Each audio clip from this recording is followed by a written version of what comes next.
இவாஞ்சலிஸ்ட் பால் பாலபாஸ்கரன் எழுதிய அனுதினமும் சிலுவையை சுமப்போம் என்ற புஸ்தகத்தை crosswayministries.ca மூலமும் ஃபேஸ்புக்கில் அனுதினமும் பார்க்கலாம்.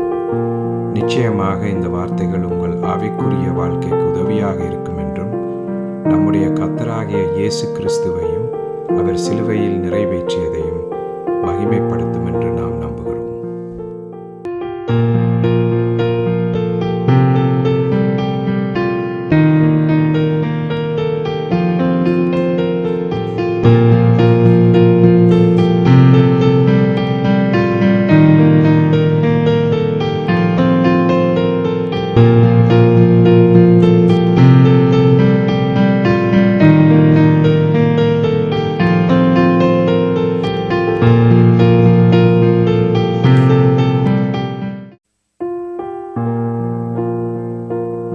இவாஞ்சலிஸ்ட் பால் பாலபாஸ்கரன் கொடுக்கும் சிலுவையின் செய்தியை கேட்டுக்கொண்டிருக்கும் யாவரையும் இச்செய்தி மூலமாக சந்திப்பதில் பெரும் மகிழ்ச்சி அடைகிறோம். கர்த்தராகிய இயேசு கிறிஸ்துவனுடைய கிருபையும் தேவனுடைய அன்பும் பரிசுத்த ஆவியானவருடைய ஐக்கியமும் உங்கள் அனைவரோடும் கூட இருப்பதாக. ஆமென்.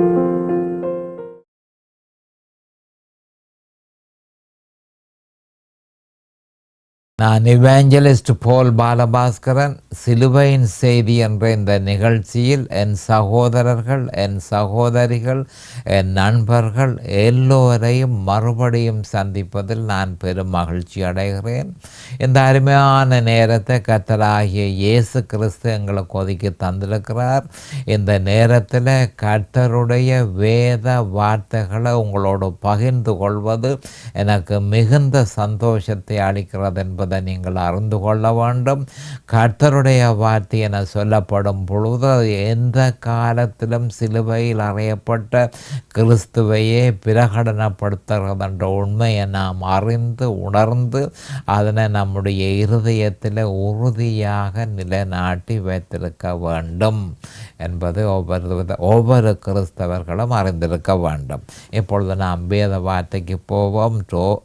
ரோமர் 8:28 அன்றியும் அவருடைய தீர்மானத்தின்படி அழைக்கப்பட்டவர்களாய் தேவனிடத்தில் அன்பு கூறுகிறவர்களுக்கு சகலமும் நன்மைக்கு ஏதுவாக நடக்கிறதென்று அறிந்திருக்கிறோம். இந்த வேத வார்த்தைக்கு நான் தெரிந்து கொண்ட தலையங்கம், தேவனிடத்தில் அன்பு கூறுகிறவர்களுக்கு சகலமும் நன்மைக்கு ஏதுவாக நடக்கிறதா? சகலதும் நன்மைக்கு ஏதுவாக நடக்கிறதா? மிக முக்கியமான ஒரு விஷயம், மிக முக்கியமான ஒரு கேள்வி. ஏனென்று சொன்னால், நாம் தேவனிடத்தில் அன்பு கூறுகிறோம், எல்லாம் நமக்கு சகலமும் நன்மைக்கு தான் நடக்க வேணும் என்று சொல்லி நாங்கள் நினைக்கிறது வழக்கமான அப்படி இல்லை என்பதை நாம் தெளிவாக அறிந்து கொள்ள வேண்டும்.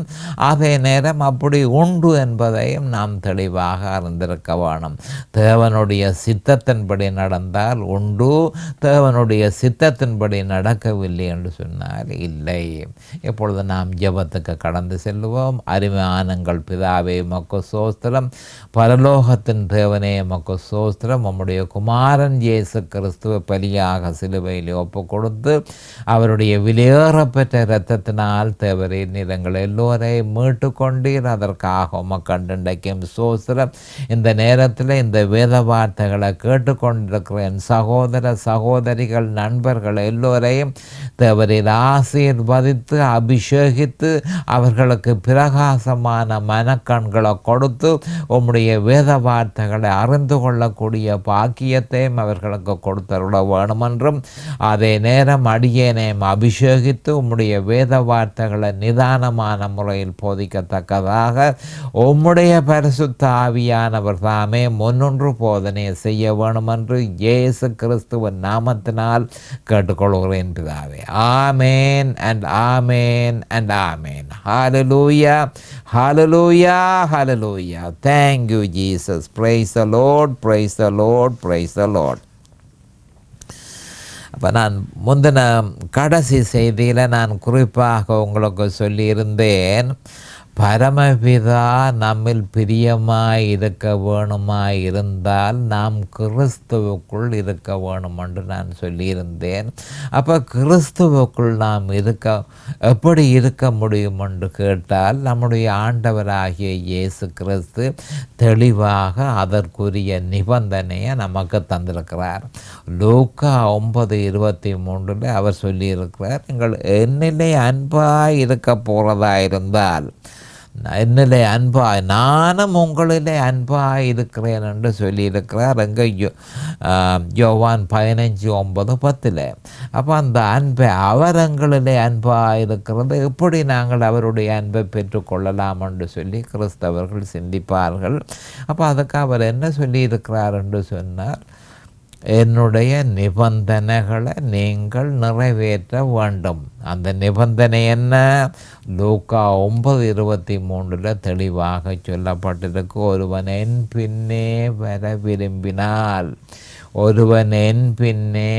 விரும்பினால் அவன் தன்னைத்தான் வெறுத்து தன் சிலுவையை அனுதினமும் எடுத்துக்கொண்டு என்னை பின்பற்ற கடவன். அப்போ கவனமாக கேட்டுக்கொள்ளுங்கள். என்ன மாதிரி என்று சொன்னால் தன்னைத்தான் வெறுக்க வேணும் என்று சொல்லப்பட்டு கிடக்கு.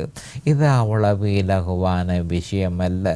அப்போ தன்னைத்தான் வெறுத்தால்தான் கிறிஸ்துவனுடைய அன்பை பெற்றுக்கொள்ளலாம், பரமபிதாவினிடத்தில் இருக்கிற அன்பை பெற்றுக்கொள்ளலாம். அப்போ வெறுக்க வேணும். கிறிஸ்தவர்களுக்கு அது முடியாத காரியமாக இருக்கிறது. அதாவது தங்களுடைய சுயத்தை, தங்களுடைய ஜீவனை வெறுக்கிறது அவ்வளவு இலகுவான காரியம் இல்லை. ஆனபடியால் அவர்கள் தேவனுடைய அன்பையோ கிறிஸ்தவனுடைய அன்பையோ பெற முடியாமல் இருக்கிறார்கள். அப்போ இது கவனமாக பேதுரு ஓடினதெல்லாம் இதுதான் முக்கியமான காரணம். அன்பா இருக்கிறேன் என்று சொல்லி போட்டு பேதுரு ஓடினதுன்ற காரணம் என்ன? இந்த பிரச்சனைகளை நம்ம அது என்று சொன்னால் ஜீவன், தன்னுடைய ஜீவனை எப்படியும் பாதுகாத்து கொள்ள வேணும் என்ற அந்த முயற்சி தான் ஓடினதுக்கு முக்கியமான காரணம் என்பதை நாம் அறிந்து கொள்ள வேண்டும். ஆனால் ஆண்டவர் தெளிவாக லூக்கா 9:23 சொல்லியிருக்கிறார், ஒருவன் என் பின்னே வர விரும்பினால் எந்த விதமான ஃபோர்ஸும் கிடையாது, எந்த விதமான வற்புறுத்தலும் கிடையாது, நானே வழி, வேறு ஒரு வழியும் கிடையாது. ஆனபடியால் என்னிடத்தில் தான் நீங்கள் வர வேணும். அப்படி வர வேணுமாயிருந்தால் இந்த நிபந்தனைகளை நீங்கள் கடைப்பிடிக்க வேண்டும். அவன் தன்னைத்தான் வெறுத்து தன் சிலுவையை அனுதினமும் எடுத்துக்கொண்டு என்னை பின்பற்ற கடவன் என்று தெளிவாக நம்முடைய ஆண்டவர் ஆகிய இயேசு கிறிஸ்து சொல்லியிருக்கிறார். அப்படியாயின் முதலாவதாக நாம் அறிய வேண்டியது என்ன?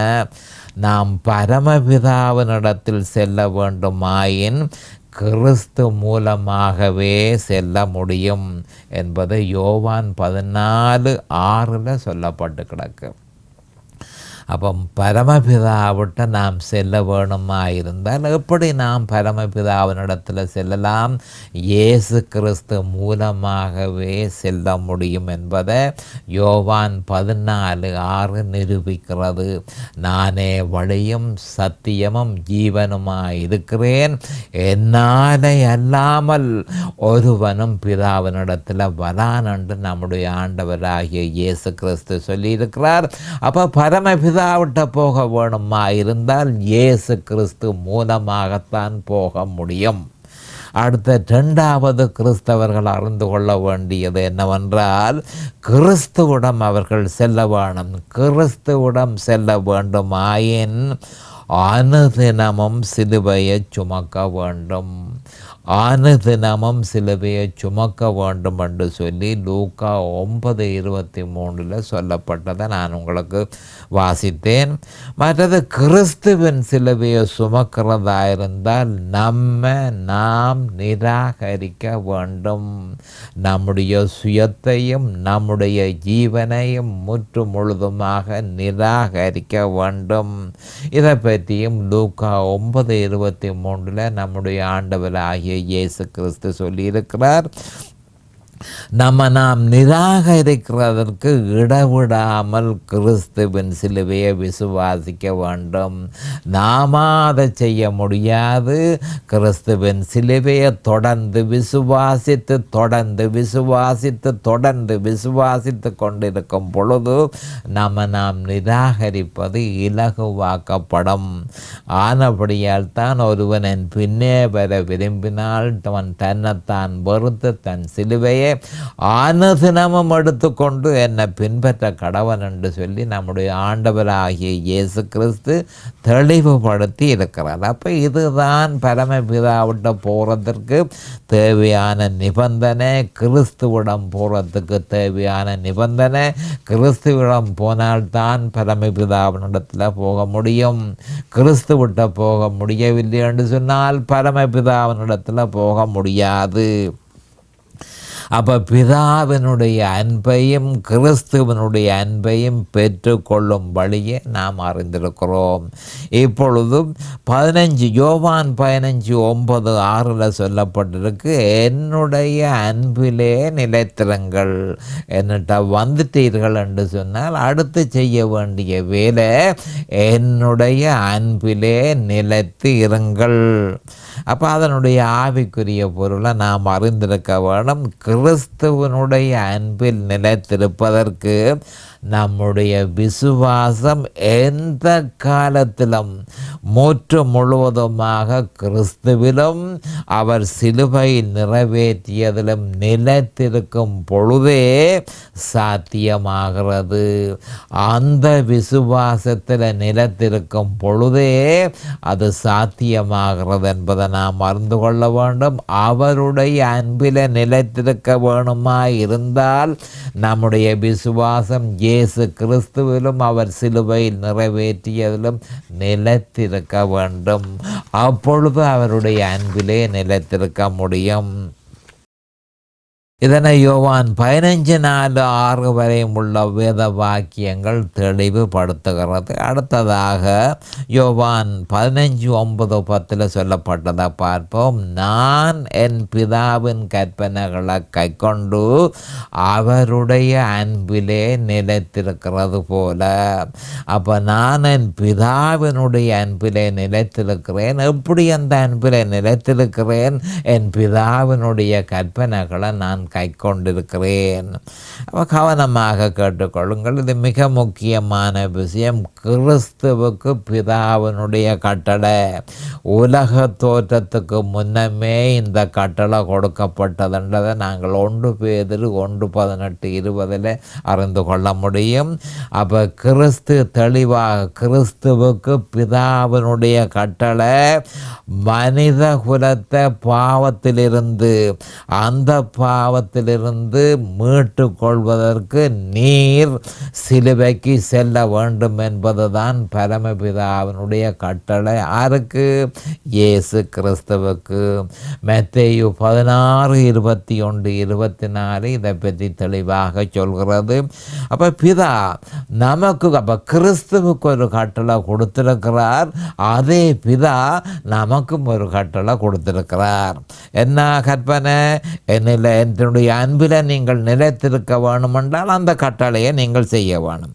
அப்போ பிதா நமக்கு கொடுத்திருக்கும் கட்டளை என்னென்று சொன்னால், நம்முடைய ஒருமித்த நோக்கு எந்த காலத்திலும் இயேசு கிறிஸ்துவிலும், நம்முடைய விசுவாசத்தின் குறிக்கோள் எந்த காலத்திலும் கிறிஸ்துவின் சிலுவையிலே இருக்க வேண்டும்.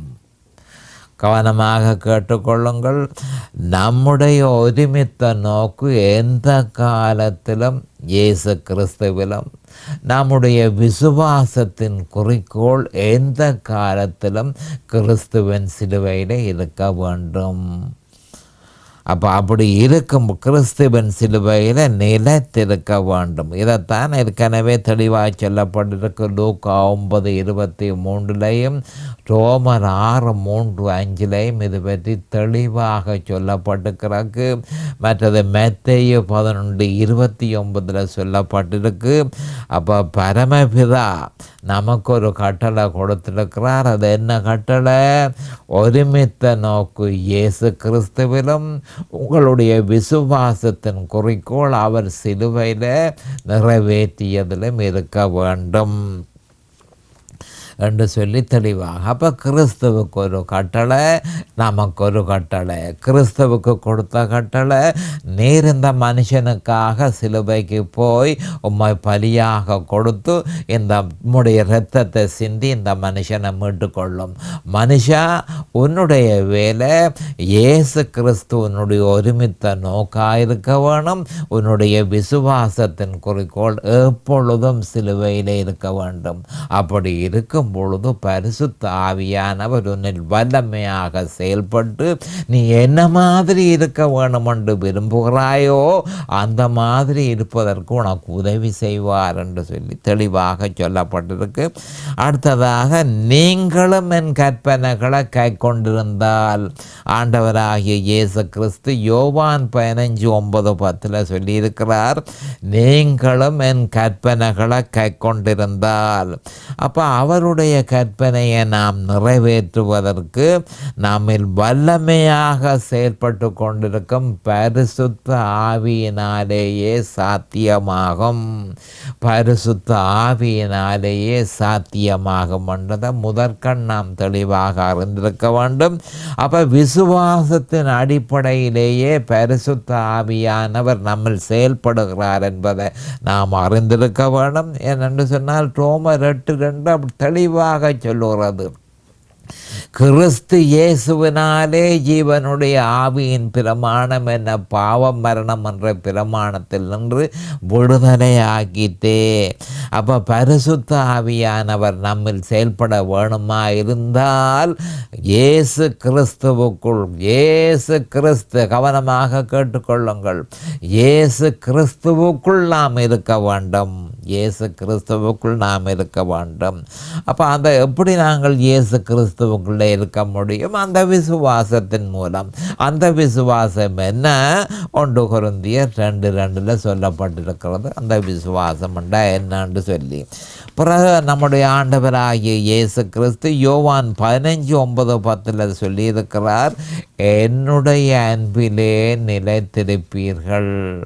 என்னுடைய அன்பில், அதாவது நான் பிதாவினுடைய கற்பனைகளை செய்து பிதாவினுடைய அன்பிலே நிலைத்திருக்கிற மாதிரி நீங்கள் என்னுடைய கற்பனைகளை செய்து என்னில் நீங்கள் நிலைத்திருங்கள்.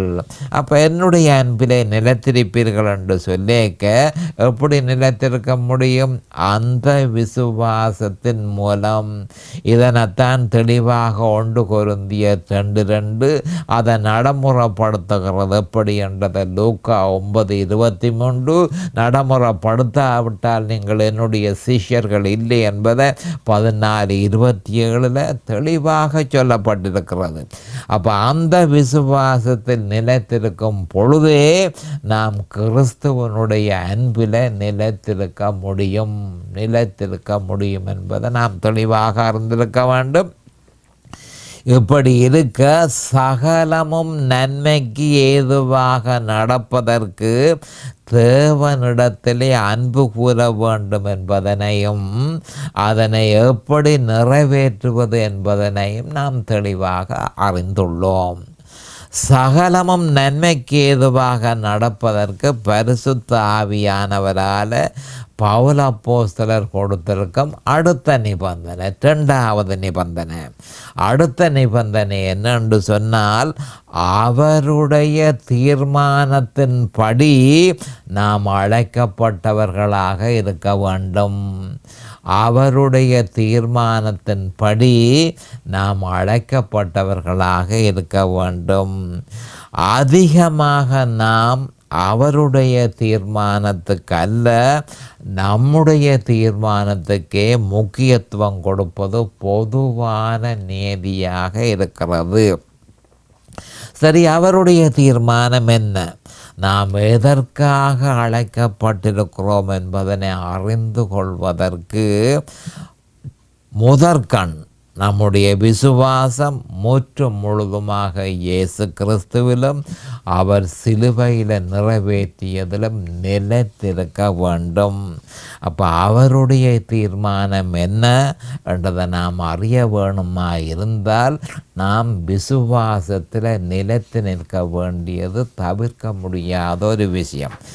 நம்முடைய விசுவாசம் திசை திருப்பப்படுமாயின் நம்முடைய கிறிஸ்தவ வாழ்க்கைக்கு அவருடைய தீர்மானம் என்ன என்பதனை அறிந்து கொள்ள முடியாது.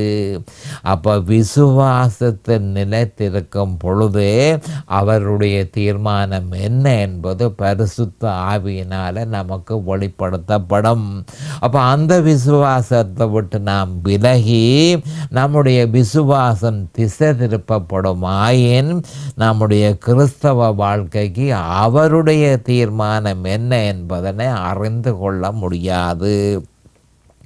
அப்போ அதனை அறிந்து கொள்ள முடியாவிட்டால் அதன் பிரதிபலன் என்ன? சீரழிந்த கிறிஸ்தவ வாழ்க்கை. சீரழிந்த கிறிஸ்தவ வாழ்க்கை என்பதை அறிந்து கொள்ள வேண்டும். இதனைத்தான் பவுல் அப்போஸ்தலர் அவரே இந்த சீரழிந்த வாழ்க்கையை அனுபவித்தார். ஏனென்று சொன்னால் அவருடைய விசுவாசம் இருக்க வேண்டிய இடத்துல இருக்காமல் வேறொரு இடத்துக்கு திசை திருப்பப்பட்டதன் நிமித்தம் சீரழிந்த கிறிஸ்தவனாக அவர் வாழ்ந்தார்.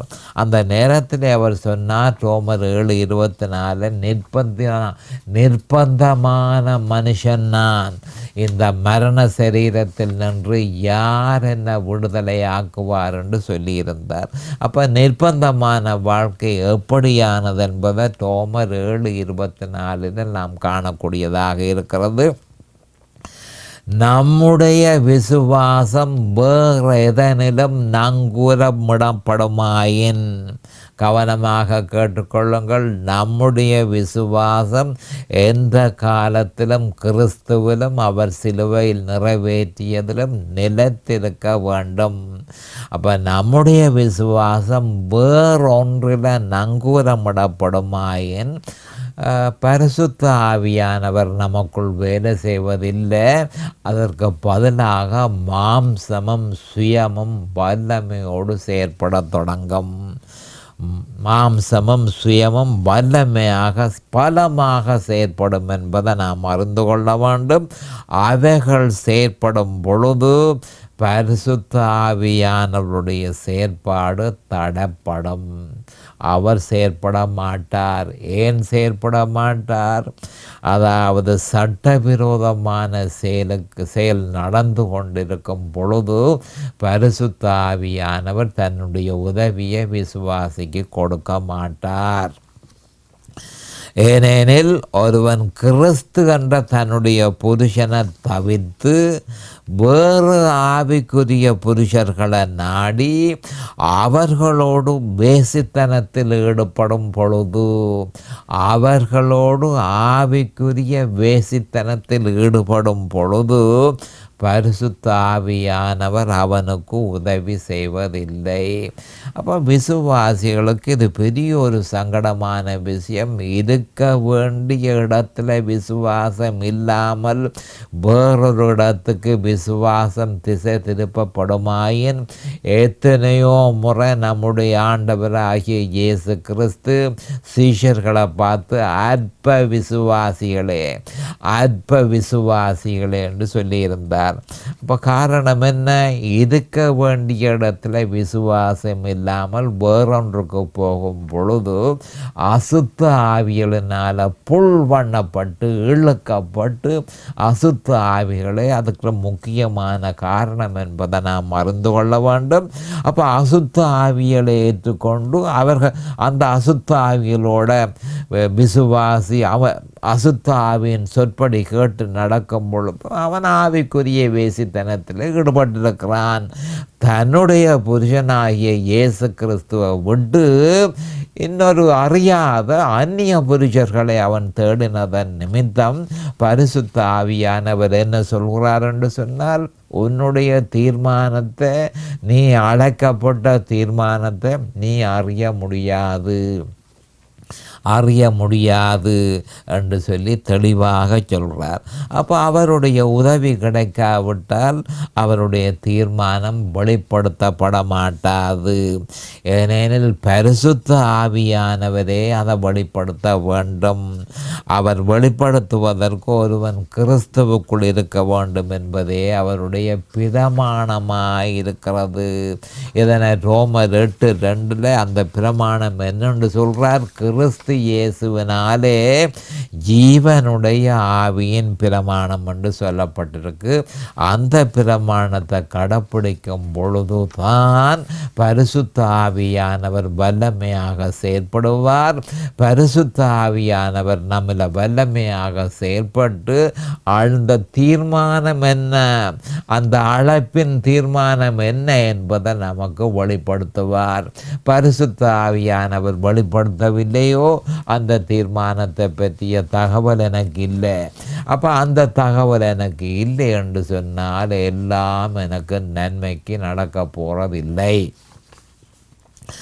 அப்போ கிறிஸ்துவுக்குள் ஒருவன் நிலைத்திராவிட்டால் அவனுக்கு ஏற்படும் சகலதும் நன்மைக்கு ஏதுவாக அமையாமல் அவனுக்கு தீமைக்கு ஏதுவாகவே நடக்கும், தீமைக்கு ஏதுவாகவே அமையும் என்பதை நாம் தெளிவாக அறிந்து கொள்ள வேண்டும். அப்படியாயின் நம்முடைய விசுவாசம் கிறிஸ்துவிலும் அவர் சிலுவையில் நிறைவேற்றியதிலும் நிலைத்திருந்தால் பாவமில்லாத பரிபூரணத்துவம் உண்டு என பொருள்படாது. நான் என்ன சொல்கிறேன் என்று சொன்னால், நம்முடைய விசுவாசம் இயேசு கிறிஸ்துவிலும் அவர் சிலுவையில் செய்து முடித்ததிலும் நிலைத்திருக்குமா இருந்தால் நான் பாவமில்லாத பரிபூரணத்தை பெற்றுக்கொள்வேன் என்று கிறிஸ்தவன் சிந்திக்கக்கூடாது. அப்போ கிறிஸ்தவன் அந்த மாதிரியான சிந்தனை ஏன் அவனுக்கு வருகிறது என்று சொன்னால், அதாவது தெளிவான அறிவு இல்லாததன் நிமித்தம் அந்த சிந்தனை உண்டாகிறது. அப்போ பாவம் இல்லாத பரிபூரணத்துவம் இந்த பூலோகத்தில் நமக்கு இல்லை என்பதை நாம் அறிந்து கொள்ள வேண்டும். ஏனென்று சொன்னால் சாத்தானுடைய செயற்பாடுகளும் அவனுடைய உபத்திரவங்களும் முடிவுக்கு வந்துவிட்டது என ஒரு காலமும் பொருள்படாது. உண்மையில் இன்னும் அதிகமாக கூடினாலும் ஆச்சரியப்படுவதற்கு இல்லை. இஸ்ரவேலியர்களுக்கு விடுதலையை பிரகடனப்படுத்தின பின்பு என் ஜனங்களை போக விடு என்பதே அந்த பிரகடனம் என்பதை நாம் அறிந்திருக்கிறோம். அப்போ விடுதலை பிரகடனப்படுத்தப்பட்டது. ஆனால் அவன் சாத்தான் விட்ட பாடு இல்லை. பார்வோன் சாத்தானுடைய மாதிரியாக இருக்கிறான். அவர்களுக்கு உபத்திரவத்தை இன்னும் அதிகமாக்கினான் என்பதனை யாத்திராகமம் 5:6-9 நாம் காணக்கூடியதாக இருக்கிறது. இறுதியில் இஸ்ரவேல் புத்திரர்கள் அந்த விசுவாசத்தின் மூலம் விடுதலை அடைந்தது போல அவர்கள் கடைசியில் விடுதலை ஆனார்கள். யாத்திராகமம் 12:13 நாம் அதனை காணக்கூடியதாக இருக்கிறது.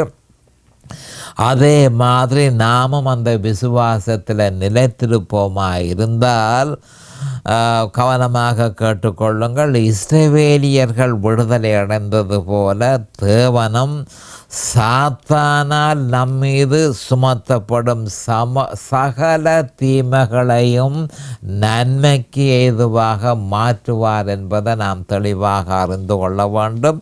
அந்த விசுவாசத்தை நிலைத்திருக்கும் பொழுதே அந்த அனுகூலம் நமக்கு ஏற்படுகிறது. பரிசுத்த ஆவியானவர் அந்த வாக்கு தத்தத்தை ரோமர் 8:28 நமக்கு கொடுத்திருக்கிறார். அப்போ தேவனுடைய வாக்கு தத்தங்கள் யாவும் ஆமேன் என்று இருக்கிறது. 2 கொரிந்தியர் 1:20 நிச்சயமாக தேவன் கொடுத்த வாக்குத்தத்தங்களை நிறைவேற்றுவார்.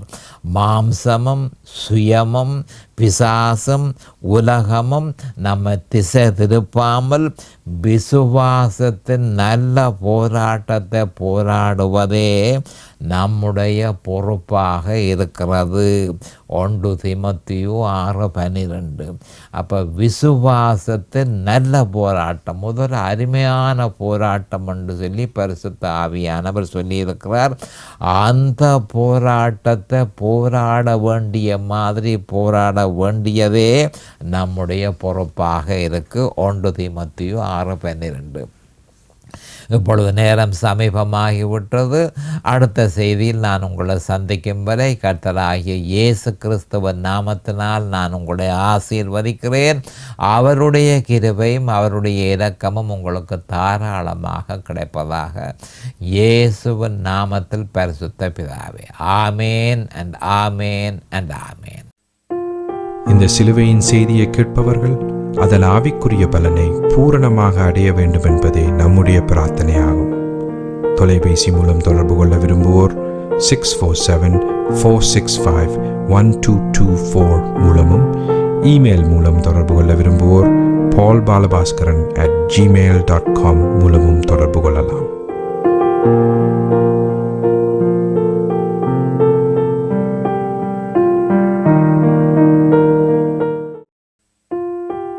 இவாஞ்சலிஸ்ட் பால் பாலபாஸ்கரன் எழுதிய அனுதினமும் சிலுவையை சுமப்போம் என்ற புஸ்தகத்தை crosswayministries.ca மூலமும் ஃபேஸ்புக்கில் அனுதினமும் பார்க்கலாம். நிச்சயமாக இந்த வார்த்தைகள் உங்கள் ஆவிக்குரிய வாழ்க்கைக்கு உதவியாக இருக்கும் என்றும், நம்முடைய கர்த்தராகிய இயேசு கிறிஸ்துவையும் அவர் சிலுவையில் நிறைவேற்றியதையும் மகிமைப்படுத்தும் என்று